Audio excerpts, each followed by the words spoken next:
Hi, everybody, and welcome to Hockey Night in America. I'm your host. No. Yeah, and people think, God, don't you get sick and tired about talking about the same shit over and over again? It's like, I'm Bill Murray. It's Groundhog Day. Welcome to Moohead Radio. I'm your host, a big and furry boat. Didn't I say that yesterday? I got you, babe. All right. Joining me in here is Brian and Rick and Jake, and the links are right up in the chat room if you want to jump into the studio and say your 2 cents worth. Hey, it's fully functional. Don't drive angry. It's fully functional, unlike Brian. All right. So, no, I'm kidding. Brian is completely functional from the waist up. All right. Which is most better of the time. Most of the time. There's a couple things I want to get off my chest here. The first one is Nick Saban. All right. This is, if you didn't, I mean, you'd be living in a cave. If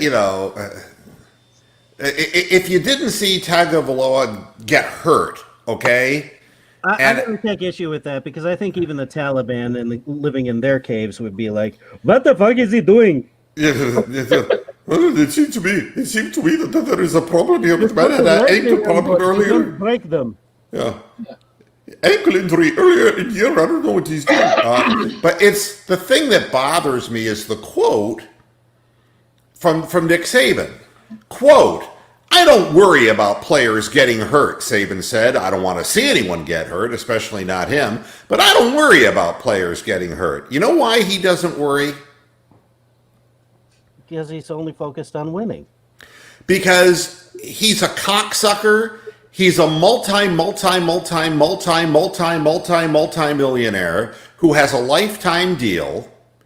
He is, next to Bear Bryant, the god in Alabama history, and he's not the one getting hit. And any player at any time can go down with an injury, and what we found out is Tagovailoa's hip, not a real good injury here. 3 months, they say he'll be able to start physical workouts again. But they said that he had a fracture in his posterior wall as well as a fracture in the hip. You'll never know whether the ankle injury was a precursor to an imbalance in this. This is what we saw with Kevin Durant. Very often, I'm not even sure. Was the ankle on the same side as the hip that was fractured? Does anybody know that? I think it was opposite. It was his left ankle. Yeah, I think it was the left ankle and the right hip. Yeah. So, I mean, they may be totally unrelated, but what bothers me about this is that I don't worry about players getting hurt. But, the players and their families have to worry about the players getting hurt because they can only make their living once they get away from shysters like Nick Saban. And here comes Hammer Time into the studio. Hi, Jim. How you doing? Moo. But, I guess right off the bat, there's a similarity between the first two stories of the program. And I think it's how white men reign supreme in the world of collegiate and professional football. I'm going to read another thing to you, and I'm going to draw a comparison. Roger Goodell has spoken up about Myles Garrett's penalty. His remarks were made before Garrett decided to appeal the suspension. In person, by the way. Yeah. Here's the quote. There's no place for that in the game, Goodell said. He will not play the rest of the season. He will probably meet with us sometime in the offseason. And I think we'll make a judgment on does he have remorse? Down on your knees, nigga! And beg for your life. Beg for your livelihood. I am the plantation owner. Does he have remorse? I mean, there are guys playing on the field who do this week after week after week, and nobody's asking them if they have remorse. You know? What is it that they want? And it's North Dallas 40, the movie. They want more than just control over the game and their endorsements and their revenue. They want the control of the souls of the players. And the third story will be exactly the same. These are all illustrations. It's easy for the white plantation owner to lose a cotton-picking slave because he can replace him with another one. So Alabama will just have another 5-star recruit to bring in at the quarterback position. And Nick Saban will still be top 3 rated in the country. And life will go on. And he doesn't have to worry about players getting hurt because, you know, he's a recruiting machine now. And Goodell, I mean, what does he really have to worry about at this point? As long as he's controlling the game with all of the white owners in the room, then Colin Kaepernick, who faked them out of their jock straps and is smarter than all of them put together. You can't tell me that Kaepernick's not smarter than fucking Woody Johnson. You can't tell me that. You can't tell me he's not smarter than Jimmy Haslam. And so the way the story goes, Kaepernick, you know, literally an hour before the workout was supposed to take place, changed locations on him and made it open to the public and open to the press because the NFL would not allow press and would not allow the public and would not allow basically any serious team interest in Colin Kaepernick. So the NFL wanted to orchestrate the man's workout who's been waiting 3 years to get back in the league because it took a fucking knee. All right? And he's not going to be silenced. And he's absolutely right about this. If you're going to give a guy an opportunity to work out, then let everybody see it. But I do agree with Stephen A. He wants to be a fucking martyr. He doesn't want to play in the league. Stephen A. is a house slave paid by the NFL. If the man had any pride whatsoever, he'd keep his big fucking yap shut. Shut his pie hole. And the reason I believe this is because the NFL had to immediately spin this and utilize their network connections so that a black man would go on television and say something stupid like that. Look, if Colin Kaepernick wants to be a martyr, if that's what his thing is, and he doesn't believe he's ever going to play in the NFL, and he didn't need to decide that himself. The second the NFL went about doing this the way they went about doing it, there was nobody of interest going to be there to look at him. It was a dog and pony show, and everybody knew that. So he took an opportunity to go on a half an hour or an hour up the road to a high school that was named after a black scientist of note, and he wanted to make a statement. Well, why not? He's never going to play in the NFL again. The NFL's made certain of that. He is the guy who took the fall. He's the guy, and you know, if you don't believe me, Myles Garrett will be the next one. They take the fall. Black men take the fall. There are other people who can beat their wives and play in the league, okay? There are some who have to be made examples of. Well, Warren Moon. Warren Moon, I mean, you know, he beat his wife and yes, got he to did. play in Yes, the league. So he had a rifle arm, didn't he? I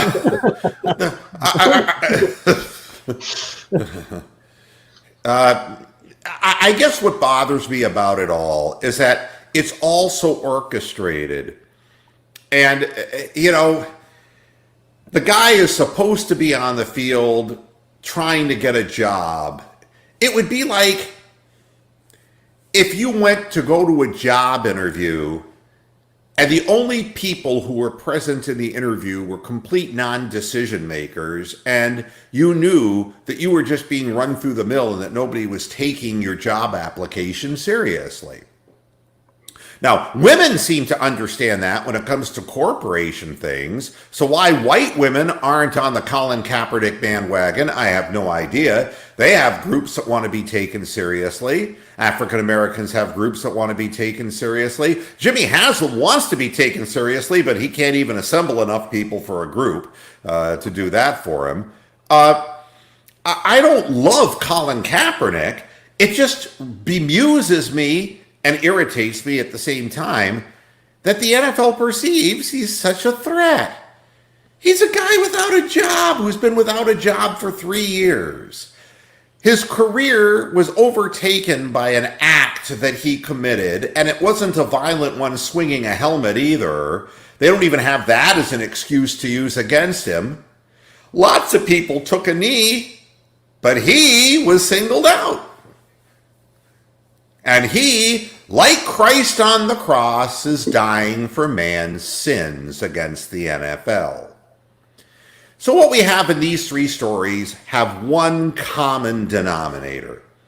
And that's that Nick Saban controls the recruits, controls who's going to play, who's not going to play, and doesn't give a damn whether they get injured or not. That's one.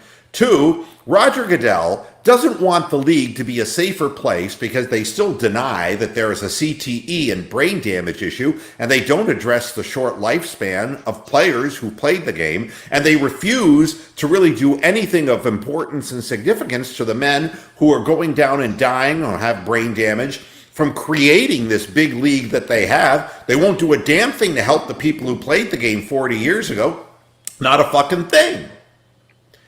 What we do know is they seem to be more interested in their endorsements, in the money, and keeping certain people in line. As long as the players are striking one another, they can take the kind of the ivory tower view. But somebody lashes out against them, well, you'll see how benevolent the NFL is in a big furry hurry. It's sad. And to me, it's unacceptable. Remorse isn't the issue. You know something? The fans who watch the Browns kick the Steelers' ass don't have any remorse. How can you have remorse for the Pittsburgh Steelers and Mike Tomlin, who have had marching orders to injure Cleveland Browns for decades? How in the hell can you have remorse? What remorse is there in the game? When somebody sacks a quarterback and stands there and dances over them, or a guy catches a ball in the end zone and taunts somebody, what about this game is remorseful? Why would that be contingent upon the player? That's what people do who are seeking parole for violent crimes. That was what they wanted from Red in the Shawshank Redemption. Remorse. They wanted their thumb over him. It's wrong. Roger Goodell should treat every player equally, regardless of their race, their religion, their political beliefs. If you feel there's no place in it, if in the game for this type of violence, then get rid of everybody who's done it, Roger. Every single player who has threatened the health and the future of another player. I guarantee you, if a player went helmet first on a coach on the sidelines, that would be a lot different than going helmet first against another player. This is more than a boys' club. This is plantation and slave, folks. And you're going to say, well, they get paid a lot of money. Not enough for this shit. Like Nick Nolte said in North Dallas 40, Seth, they just want too much. They want too much.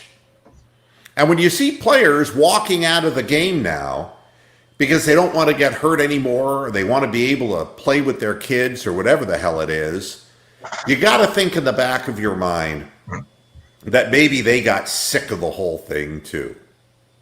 So, you know, to me, the whole, and then you put the final thing in together with it. between Saban and Goodell, and then you have the Kaepernick situation where the league literally sabotaged the whole thing to be a bow wow and got outmaneuvered. The whole publicity group, and the NFL will use its muscle and its power to use its media partners to spin the thing by saying that, Kaepernick didn't want to play football. Kaepernick did want to play football, but they prevented him from playing football. And 3 years later, probably doesn't mean as much because Kaepernick doesn't believe he's going to play anymore anyway, and he had a chance to one-up him. And bravo for doing it. Black man smarter than white men. I just want to point out that it is possible to be black and be smarter than a white man. Thank you very much. These should be revelations to my audience. Good God. And Mr. Muhead, Yeah. I saw his workout, and I must admit, I was very impressed. He looked like he just came out of college. Like he didn't lose a bet. In fact, he got better in his 3-year off period. It's crazy. Well, you know what they say about those workouts. It's just like, when they have, they're coming out of college and they pick their receivers and they, it's easy without pressure on and without the speed of the game to look. Nobody questioned that even at 32, Kaepernick has a strong arm. Nobody questions that. Yeah. And I'll go as far as saying that Colin Kaepernick had one really good year, but I really don't think that Colin Kaepernick was destined to become a Hall of Fame quarterback. That isn't the issue here. The issue is you don't want the man to play in your league, then don't do the dog and pony show. And if you do the dog and pony show, don't get pissed off when you get shown up. Because I would have done the same thing Kaepernick did. Because at that point, it's beat the man. You're just trying to beat the man. What were they saying about how he canceled his workout? Like he rechanged locations? What was that all about? It was strictly so that he could say, I'm allowing the public in and I'm allowing the press in because the NFL refused to do it. Oh, wow. Okay. So, hey, somebody's going to see me who will be able to report on it. Because the way it was before, the press wasn't allowed in, and whatever people within the organizations, whatever gophers they sent to the goddamn event, those people, you never hear from them. It's not like they'd be on ESPN with Max and Stephen A. That's not going to happen. Mr. Moo, a question for the panel, including you. If Colin Kaepernick does not get signed, do you think this is his last chance? Oh, yeah. Well, I think it was his last chance years ago. He wasn't going to play. This was an opportunity for him to show the league up. And I'm just, hey, Brittany, how you doing? I'm proud of him because, how do you stand up against a billion dollar bully? How do you do that? And the answer is you have to fall on your knees and ask for remorse, or you walk away with your pride, you walk away from the game. But one thing I will say, Mr. Muhead, is he kind of was thriving off of the whole lose everything, gain something even if you lose everything Nike commercial. He had to have known that he wasn't going to get signed again, even before He did. That's why he canceled the thing at the last minute. He made it into a press event, to a social media event. Basically, he looked like he's trolling the NFL. That's what he did. And he's smarter than they are because they were trying to troll him, and he reversed it. And he got $60 million too. I mean, Go ahead. I was going to say, by throwing this thing at him on a Saturday afternoon when most NFL executives are watching college football games or preparing for their own game, he was sabotaged to begin with. So his whole part of changing the venue and everything, it really is a stroke of genius, and it ended up making something out of it. Because you can't tell me that with all the shitty quarterbacks we've seen in the league in the last 3 years, that someone could not have used Colin Kaepernick, regardless of how good he was at any given time. There's no question that he's better than a Mason Rudolph or about everybody we've had for the Browns for the last several years. Yeah, but Mason Rudolph can start a fight on a field and only get a minor fine. I mean, the fact of the matter is... Or round up his high school buddies and make some kid fucking lick urinal cakes. Yeah, He's good at that too. Apparently. Yeah. I mean, Mason Rudolph is no prince. And neither is Baker Mayfield, and neither is necessarily anybody who plays the game of football. We're not here to judge people's characters, but we're just looking for equality. And the fact is there's no equality. And being a member of the Cleveland Browns just doesn't help you at all. I mean, for OBJ to come out and break the news that he gets tested multiple times a week for drugs when he's never had a drug conviction. Wow. How is that possible? That 5-second video. Mr. Moore, can I add something to it? Yep. The NFL says that kneeling before the flag or whatever is so detrimental to all these owners, but yet they let in people who killed dogs, domestic violence, Des Bryant hitting his own mom or whatever. The case of Ray Rice. I know Ray Rice is a different situation, but with all in Ben Roethlisberger, the rape allegations, like you would think something like that would render you from the league, but no, Justin's Blackman's weed situation, he's out and blackballed. And it's like they take the minor things and say, okay, well, if you're just a pothead or if you're kneeling for the flag, like that's definitely a lifetime ban. But if you're, in domestic assault cases, sexual assault cases, even in some cases murder, we don't really care about all that. I'll tell you something. I have a rule of thumb, and that is never trust a man who wears an American flag lapel pin. Never trust that person. Never. Nothing that will come out of their mouth is anywhere near the truth. And that's what they only like hammer and sickle. No. I mean, you look at all the presidential candidates, from both parties. Always lapel, I'm an American. That's not something to be proud of. They're all corrupt. They're all corrupt. They're shaking hands with communist China, but behind closed doors, I don't want to hear any of that crap. You can be a patriot and not wear it on your lapel.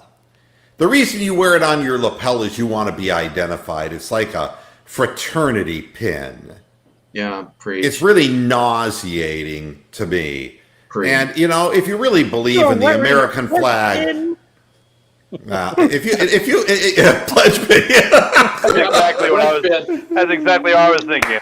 On your uniform, son. But Mr. Millett, as much as some people hate on Colin Kaepernick for the decisions he's made, he actually became marketable. He was able to market himself throughout the year despite being out of the NFL. Look, I mean, there is a difference between being good and being notorious. Ask Kim Kardashian. I mean, the fact of the matter is, if you're a Kardashian and you appear in a nudie film and a porn film, and you go on to become a social media phenomenon, there is notorious, and then there is great, and there's a big difference. And Kaepernick will, he's not making as much money as he would have had he remained a quarterback in the NFL. That's for certain. But at the same time, I mean, he's seeking attention. They're all seeking attention. The thing that amazes me is the NFL can't lose a single battle here. They're just so overly vigilant with the way they stay on top of these players. And coming out, it's a bad look when you say what we really want from Myles Garrett is remorse. That is really a bad look, because what you really should want is a safer game, or equipment that leads to a safer game. You are aware that you were right about Myles Garrett. He does go rogue a lot. Like, it's a defense, and he just kind of does his own thing, man, out there. I see that. He's not a team player. Not at all. And don't cut him. But you're not going to get any more from that guy who goes rogue. Well, and he's a narcissist to boot. I mean, and, my feeling is people are saying, well, how are the Browns going to do, now that he's, gone? I think they're going to be fine. The fact of the matter is, whatever the Browns are going to be, the Browns are going to be. Myles Garrett wasn't going to change that one way or the other. My feeling, though, is when you're looking at a New England Patriots organization, and J.B. Collins a number of years ago was their star, linebacker, and then he stopped trying. They just got rid of him. If you find somebody who's able-bodied, who stays within the scheme and plays according to the way his teammates around him are playing, you're not going to get the athleticism and get the sacks necessarily. But if the guy's in the right position, you're not going to give up the big plays either. I don't think we're going to miss Myles Garrett that much. I really don't. I don't think so either. In fact, I wouldn't be surprised if you guys don't even resign him. I mean, what do you guys? I don't know about that. I don't think that they're going to not sign him, but really, Jim, what do you think? I mean, do you really think at this point we're standing here 4-6 on the season? Do you really think it's going to be that big a deal losing Myles Garrett for the rest of the year? It's going to change some of the dynamic on the defensive line only because of Olivier Vernon being out. And the other people getting a chance, though. But, I mean, this might be something that we find out about other players. I mean, look how Joe Schobert stepped up basically Thursday night, which, he played probably his best game of his career. One thing I really wanted to bring in, though, was we were talking about other people doing things like this. Rob Gronkowski, did you see the interview with him? He was on one of the talk shows. And there was a play where Gronkowski basically was held multiple times going down the field. Ball gets intercepted, and he came back and basically blasted some dude from behind who was kneeling down. And Gronk did a WWE elbow drop to the back of the guy's head. Yeah, he busted the guy's lip open, and yeah, exactly. Yeah. And it was one of those situations where Gronk says, you kind of go black in your head, not black, but you black out in your head for a minute, and your emotion totally takes over what's going on. And I think that was part of what happened in this Myles Garrett thing. But we've seen so many times where he has let his emotion get control of him. Where you have somebody like Nick Chubb, who when they mic'd him up for the game the other day, they were desperately trying to find something that he said, because most of the time it was him grunting as he was trying to run through people. It was like there was very little for him to talk about. It's a different kind of player. And that's the way that they said. Supposedly, a friend of mine from Pittsburgh was saying that allegedly Garrett was talking smack the entire time. Well, they all do that.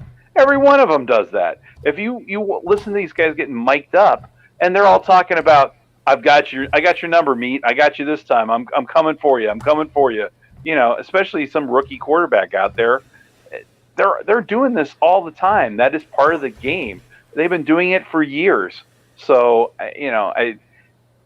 I'd still like to see them win more games than they lose. The opportunity is there. The teams are there. Beating the Steelers the way they did, it's why we can't have good things, is what I told somebody immediately afterwards. We have a great game. We kick their ass, and then we have this stupid thing at the end of the game. Yeah. Well, I'll tell you something else. And in the name of a player who is no longer with us, okay, a player who lived to be 41 years of age. He didn't even get to the average 57.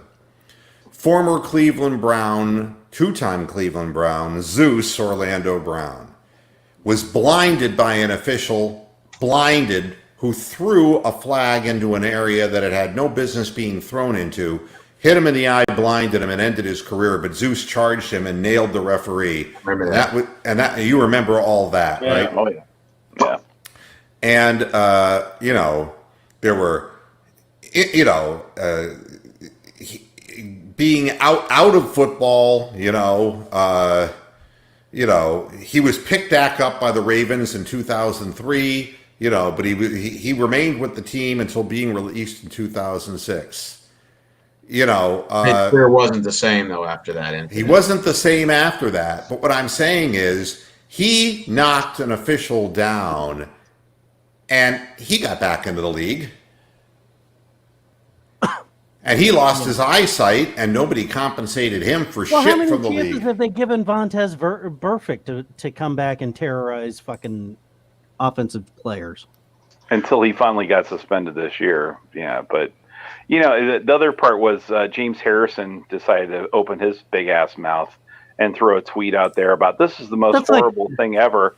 And my response was I retweeted was, pot meet kettle.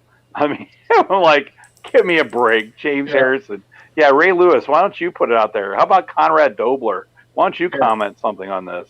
Yeah, I want to find out something Jack about Lambert. The criminal justice system. By God, I'm going to James Harrison first thing. Yeah, it's the whole thing to me just. Brett Dreyer could be an iffy player. It's all around the league. all around the league it's happening, and it's a boiling cauldron, and it's going to bubble over. And the fact of the matter is, it becomes more and more obvious to me every day and every week that goes by that the league just is an evil empire, and that the players are stupid for playing the goddamn game. And you know something? And I know that you're saying, well, geez, with a Wonderlic score of blah, blah, blah, blah, blah. It's like, what jobs are they going to do in society? Well, you know something? You can have a job that's an honest job and not make a lot of money, but have your self-respect. And I really wonder how easy it is to stay in the National Football League and keep your self-respect. I mean, how much does Rashard Higgins have to take now that they're saying, oh, well, Kadero Dodge has moved up? How much does it take? Is Freddie Kitchens looking for remorse because he said that he was available to play earlier health-wise than Freddie said? Is this Freddie's white man posture saying, I want remorse from you, Rashard, or else we won't target you? We're going to make you block, and we'll get you hurt that way, blocking bigger men. We'll run you into a pile and twist your leg up, but you're not going to see the ball. But Kadero Dodge will.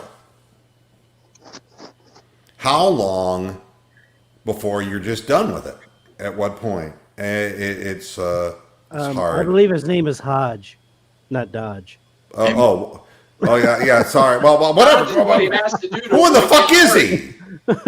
Yeah, Dodge is what he's got to do to keep from getting hurt. No, it's Kaharal Dodge. No, it's Kadero Hodge. I think that's the entire point of this, is that we've gone 3 minutes here mispronouncing his name, and he's still playing more. What's going on with this? There is a problem here, and it starts, and a lot of people said this too. It starts with the head coach. They're going to win some games here going down the stretch because they have some easier teams, but they're going to lose some too. And I'm definitely sure they're going to lose a game or two before the season's out here. And I mean, they did a good job of taking care of Baltimore last time, but all of a sudden that guy's just blowing through everybody. So here's another thing that came out of Freddie Kitchens' presser today. They asked him, what about David Njoku's status? Well, he's kind of day-to-day right now. Is he cleared to practice? I think starting Wednesday, yeah. If nothing has changed from today or tomorrow, I'd say write that down, but I would not type that up right now. Then they said to him, what about Njoku's Instagram post saying he has been activated? Freddie's response, yeah, well, okay, he told you. I mean, where is the organization? Where is the control? Players are posting on their Instagram whether they're active or not active. What does Freddie Kitchens have control of? This is a dangerous fucking game to have no leader going into. And of course, Olivier Vernon's still out, Go ahead, I'm sorry. He gets his preferred spot at the Golden Corral. They have a seat saved for him or something? I don't know, but he's not coaching. He's not, Do you see the Miami game being a possible trap game, considering the? Yes. That's what I was going to say. The same thing too. Yeah, I mean, the fact of the matter is, there's just way too much dust storm. There's too much activity surrounding this team that is non-football. And that Ryan Fitzpatrick is that's who their quarterback is going to be, I'm imagining. He has thrown for 400 yards before in football games for the Buffalo Bills and for the Tampa Bay Buccaneers.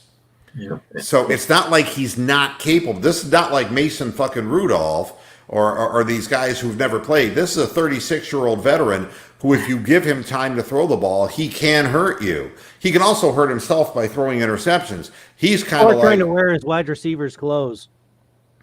I remember there was an EA Sports boxing game, and one of the characters was called the Unpredictable Fighter. And he would come out and he was either like fucking Mike Tyson and he'd take you out in a round, or he was a bum and you would just knock him out in a round, right? That's Brian Fitzpatrick. You never know what you're going to get. He's Forrest Gump's box of chocolates. You never know what you're going to get with him. But it is a potential trap game, yes. And the Browns, I don't see how these players could really have their minds sharp and focused. And Freddie is in no way. Not only that, but all the rumors about Dolphins tanking, they've won 2 out of their last 3 games, and they're averaging over 20 points a game. That's right. I mean, and that's the whole thing about this, is that it's where you are at a given instant. The Browns beat the Ravens because the Ravens were fat, feeling good about themselves. And I think the Browns caught the Steelers, who were reading the press clippings about how lost the Browns were, and the Browns came out and played up to their talent level. I think trap games are predicated upon players who maybe think they're better than. And the Browns players, we've got more talent than the Dolphins, but it doesn't always play that way out on the field. But this isn't the first time the Steelers taken the Browns lightly. They did that in that game, I think, last season when y'all had that draw with them. They did the same thing. Yeah, and there have been a couple of close games, but they would laugh at the end saying, same Browns, they just shot themselves in the foot. And this year we didn't. And, the bottom line is that there's so much in the middle in the NFL, record-wise. There are very few great teams, but on any given week, this is the hardest season. If we were doing a pick'em league, which I won't do, my feeling is trying to guess from week to week with a bunch of 5-5, 4-6 teams. I mean, you look at the fucking Raiders now, or even with the Chiefs. Yeah. I mean, and you can't tell me that those two teams have parity, but between schedules, underachievement, injuries, Yep. Arrogance or whatever it might be, there's a vast number of teams right in the middle, and the Browns are right there. The Browns are good enough to beat anybody, and they're bad enough to lose to anybody. Yeah. Other than Baltimore and New England being the obvious 1 and 2 seed, that 3 through 6, all and even 7 through 9 have almost identical records, like 1 game apart, separates all of them. I look at what happened with the Steelers, and I say, why wasn't the defense playing that fast against any other opponent? This is coaching. This is all about effort. This is about leadership. Mike Kitchens should not be a coach in the NFL. We're talking about whether Myles Garrett will ever get an opportunity to play in the NFL again. Freddie Kitchens should not be allowed to coach in the NFL again because he has proven himself incapable. The defense looked like they were really running to everything. And they were in the backfield. They were reading plays. They were in the place they were supposed to be. They tried screen passes. The guy would get smacked to the ground. They were running blitz stunts that were getting to the quarterback. They were relentless, and they didn't let up. It's like, and we complain about the fact that, the defense will look okay, but then they give up 2 mammoth plays in a game that cost them the game on little dinky screen passes and shit. And it's like, where was everybody on the right side of the field, when Denver threw a screen pass, right? It's like, where was everybody? Well, everybody was accounted for against the Steelers over and over again. They were in the right place. So they're capable of doing it. They're just not being coached up and away. And the players are just, posting shit on their Instagrams and not paying attention to the guy in the locker room. And it just doesn't work. It to me is ridiculous. It's a sad thing to watch a team that is better than what they're playing. Baker Mayfield, I don't think Baker Mayfield was great against the Steelers by any stretch of the imagination. But what I saw, especially in the long throw to Odell Beckham, if you watch that play again, and I really can't emphasize this enough, he went back to throw, and there was a pressure coming from his left side, which is nothing unusual when Greg Robinson's playing. And the pocket kind of shifted, and what he did, instead of rolling out to his right, he stepped up in that pocket with his weight forward, not off his back foot, and threw a fucking strike to OBJ. And this has been what has been missing. I'm watching Baker Mayfield. People saying, was Baker Mayfield, is he really not that good? Nobody's good when they're throwing off their back foot, when their mechanics are fucked up. But when he's stepping forward into the throw, he's accurate. Yeah. I mean, if you look again at Stephen Carlson's touchdown reception, which was a dandy, that ball was thrown on a rope. And the defender didn't even have a chance to get his head on a swivel to see it coming, and it just stuck right in Carlson's chest. It was a high-risk pass. But the fact is that if you looked at Baker, he was stepping up when he threw it.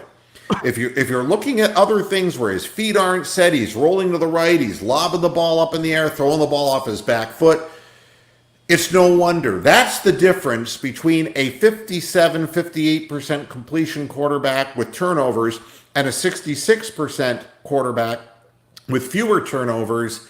The mechanics are important. Before the show, I was looking at, statistically, Lamar Jackson at 66% completions, thrown for almost 2,300 yards, 19 touchdowns, only 5 interceptions with an 106 quarterback rating for the season.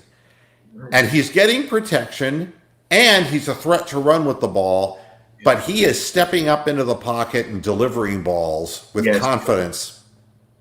And they've got a running game with Ingram, too. That's right. They've got the ability. Even Edwards was breaking off some runs.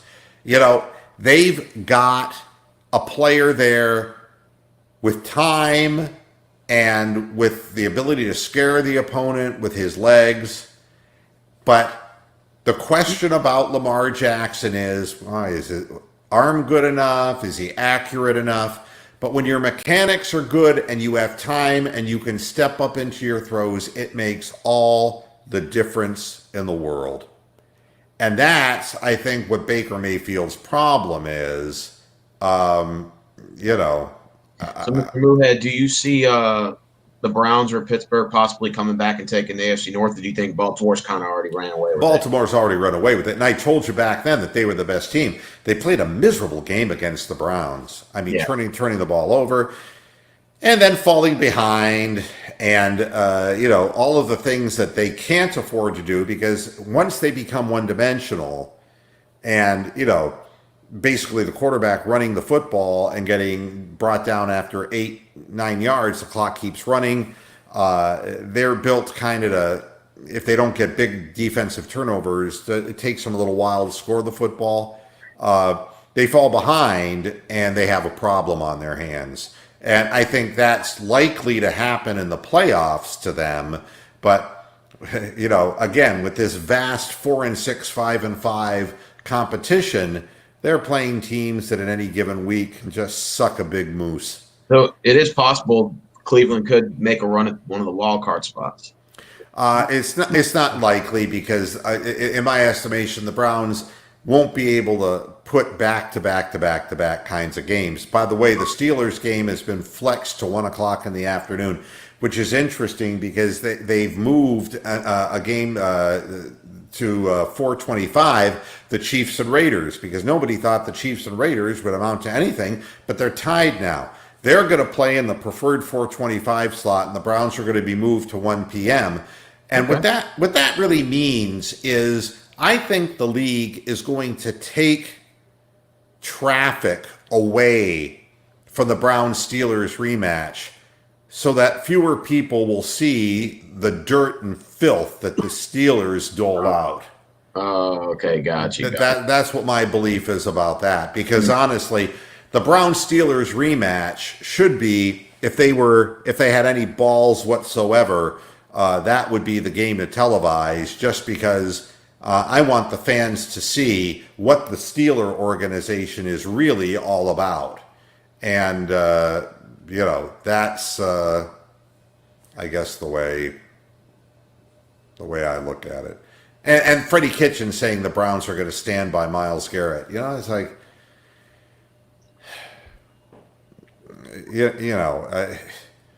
what are they going to do? I mean, really, in the end, Freddie does what he's told to do. And, he's going to stand by him. And, whatever he gets, he gets. If he ever comes back, that's fine. Freddie won't be around to greet him next year anyway. This just in, Chrissy Hines says, "What the fuck are you doing to my song?" Hey, Mr. Moohead, would you rather see the Browns finish 8-8 and miss the playoffs, or would you rather them run the table and finish 9 or 7 and 10 or 6 like they did in that one year and miss it? I think that would sting a little more if you went 10-6 and had a strong 10-6 finish or 9-7 and missed it. Oh, I always like to see the Browns win. The problem is I don't want to see Freddie Kitchens there, and I don't want a weak second half schedule to allow him to Hugh Jackson his way into another year, because everybody. The thing is, as bad as the Browns were under Hugh Jackson, and they were bad. Yeah. And Hugh is an ass of a man. He's a fool, but he did have NFL credentials. He did coach a 500 season in Oakland. Yeah, he did. But he couldn't get along with anybody in the front office, and that's his thing. He's an egotist. He can't really get around dealing with other hierarchy people. I drive this bus. Yeah, that's right. That's you. But the fact is that he at least had credentials. Freddie Kitchens, no credentials whatsoever, and the team is running amok. There's way too much going on behind the scenes with this team, and the coaching staff and the head coach has no control over it. It's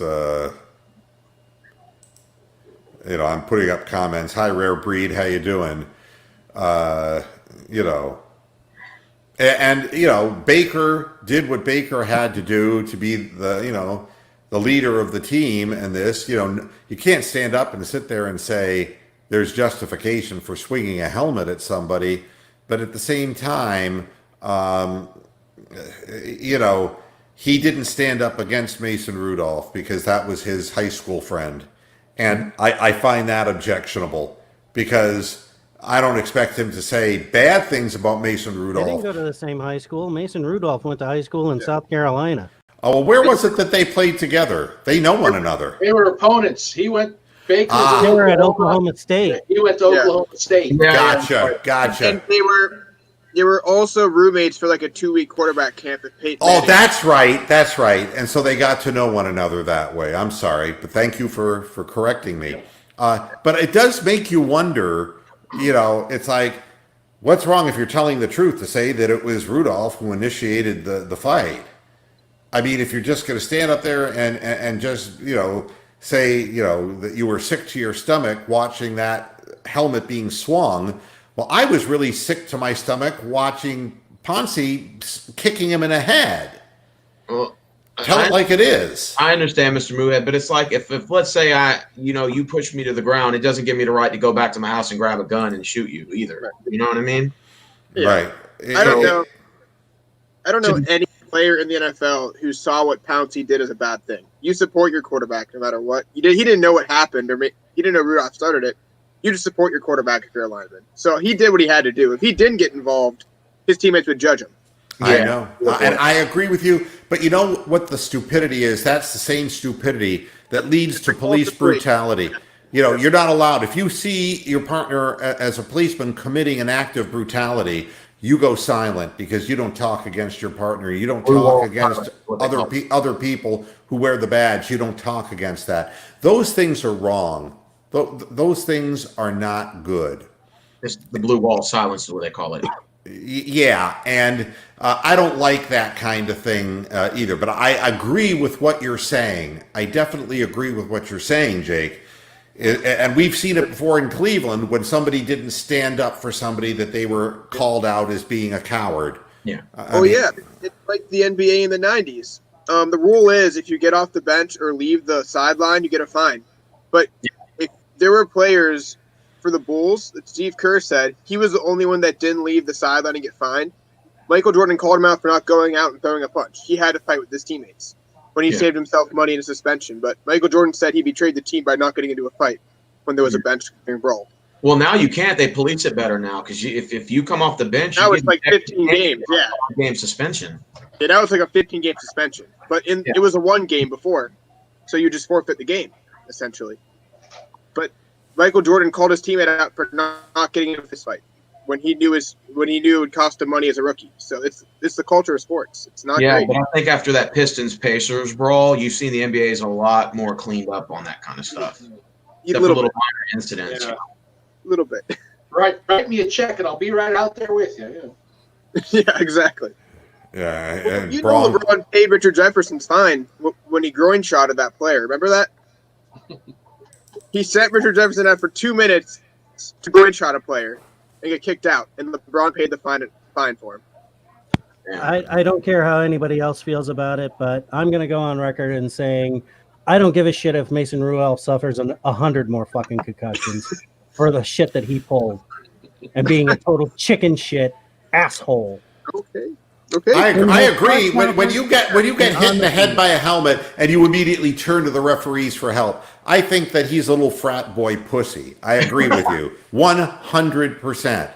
And not only that, he didn't have his helmet on, and he's charging a 270-pound man who's being held back by his offensive line. That's right, stupid idiot. I mean, I agree. Fucking jack off. And you want to make fucking weaker kids. You think it's funny to make them fucking lick goddamn calcified dog shit on the way home from fucking school? Well, maybe he needs to go party with Johnny Manziel. You know. Yeah, and that is the fact. South Carolina. You're right, Kawaki. I mean, yeah, while Garrett, and being kicked in the head and all of that kind of thing, I just don't, you can stand up for a player without, what it looked like to me is that it was like an excuse for Ponce to commit an act of violence. It's kind of like, well, this shit's going down, so I'm going to get my lumps in. Yeah. And it's a total lack of control, and it's a lack of respect for the game all the way around. And it's, what it also is? It's a lack of respect and understanding from player to player about the gravity of the game and how dangerous it is when the players themselves are animals and are being bred to be like pit bulls, and the two pit bulls slash each other's throats and one of them dies. It is a manipulation of sorts that is really distasteful to me. They're paying dues to the same players association, but they're doing this to one another every week. Preach. It's divide and conquer. It's been that strategy from the beginning of time, and I guess they've been divided and conquered. It's really unfortunate. Just think about how they want fighters unit in the UFC and boxing. How do they have a unit when they're fighting each other? Doesn't make any sense. They can't go together unselfishly and form a unit in contact sports because you're fighting against each other or hitting each other. It does not make sense to ever all get along when you're meant not to by the people in that locker room. Yeah, it's. Mr. Moohead, do you think Myles Garrett can be coachable? I know we talked about him going rogue and doing his own thing out in the field. Do you think he can be coachable?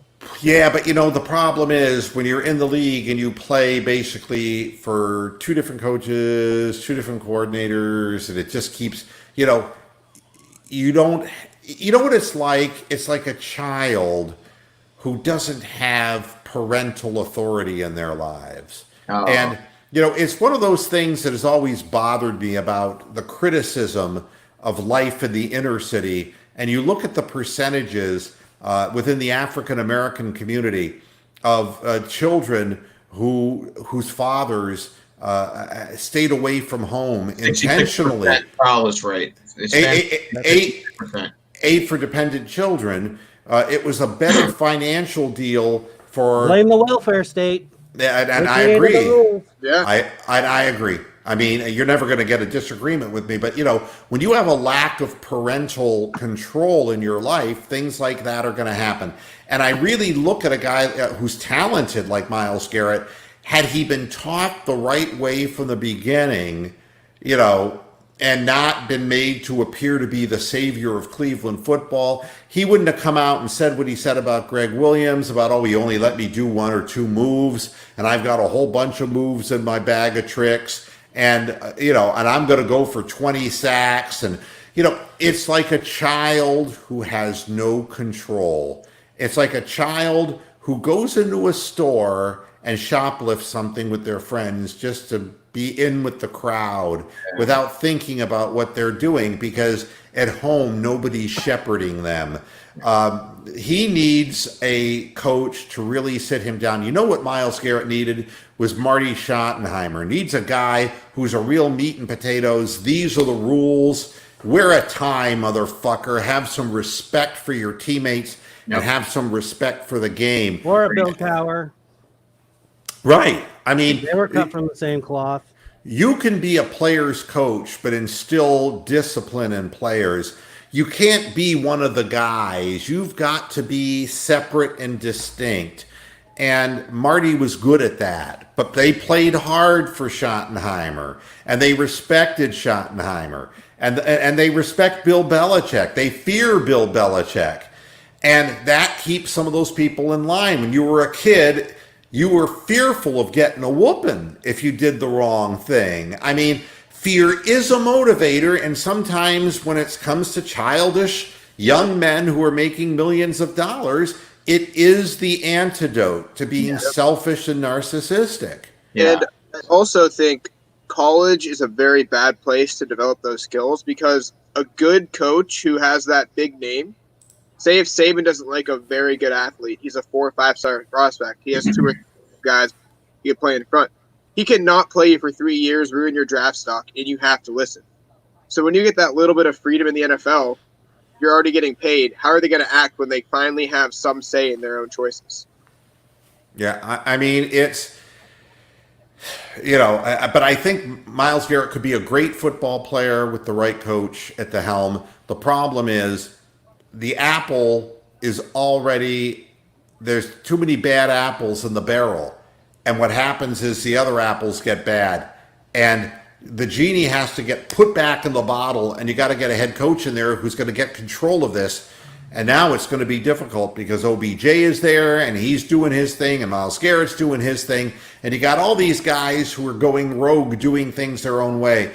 It really requires somebody to go in there to do a job that is not going to be popular with the players, but he's hired to make them better men and better players. And if you make them better men and respect the game that they're playing, they will play hard for their teammates, hard for their coach, and they won't embarrass themselves or the organization like Myles Garrett did. They will play the game with dignity and play it hard. Mr. Muhead, would you be okay with Marty Schottenheimer coming in as head coach next year if they said they were willing to pull the trigger and give him a chance? He has Alzheimer's disease. Oh, Yeah, he's on the verge of dying, dude. Oh, never mind. That ain't gonna fucking work. Oh, at least we tried. Well, that would put him right about Hugh Jackson level, though, as far as candidacy. Probably still be a notch above Freddie. Jeez. I watched his interview on ESPN too. Yeah, I watched his interview on ESPN, and he was complaining about the cold weather and the snowy weather. And his wife was like, honey, we moved to Tampa, Florida 2 years ago. Oh, shit. Yeah, he had no idea he was in Florida. Well, don't tell Jimmy that. He might He had a Joe Biden moment, but it was really sad to see on TV. And they aired it, too, which made it worse. Well, don't tell Jimmy that. Jimmy Haslam may hire him regardless. Yeah. You know, all I can say is this. The talent is there, but the leadership is not. And, you can have the best shooters in the infantry on your front lines, but if they're not following command, and then who are they shooting at? Bad leadership leads to bad results, and that's how it all goes down. Freddie Kitchens is not a good leader, and it's making talented players undisciplined and making them less optimal in their effectiveness. I don't think we're going to miss Myles Garrett. I really don't. I think that somebody who plays hard and plays their position and does it correctly, it's not going to exceed what Myles Garrett has done, but it may be good enough to offset the mistakes that Garrett kept making, and it's possible that working together, and using the depth. I think we're going to miss Ogunjobi more, to tell you the truth. Interior on the line from run stoppage.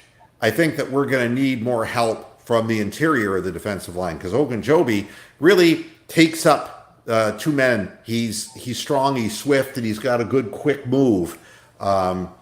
So at any rate, that's it for the show today, and I appreciate. You got the Knicks tonight. I know you guys play at New York tonight. Boy, it's been a rough last few games, and it's like I told you earlier about the Cavaliers. There's a point at which a team realizes that you can play really hard, but if you're playing selfishly and individually, you're not going to beat teams who are sharing the basketball. And the Cavaliers have to go back to trusting one another, and it is a long and growing period. And we beat the Knicks before. We're going into Madison Square Garden. They're 3-10. We're 4-8. And to be honest, if the Cleveland Cavaliers, the way they beat the Knicks before was up and down the floor and sharing the basketball, because the Knicks are a slow plodding team. And if they end up getting stuck in the half court dribbling the ball, they will lose to the New York Knicks. They will. This is what we expected from the Cavaliers. There are flashes that, hey, these guys might be able to play. But then the second they get a few wins under their belt, they go back into bad habits. And John Beilein has to address the issues. It's a hard job with 19 and 20-year-old guys. Not only that, you got an 82 long grueling season. It's hard to stay focused and maintain that course that long, Yeah. So, all right, everybody. Thanks a lot for tuning in to the Monday edition here of Moohead Radio. Back again on Friday. We'll pick the game, and we'll see what happens as the week progresses. Thanks to the people on the panel, and I'll see you again on Friday. Until then, hasta la vista, Pastor Heads. Good night. Moo. All right. See you later, Mark.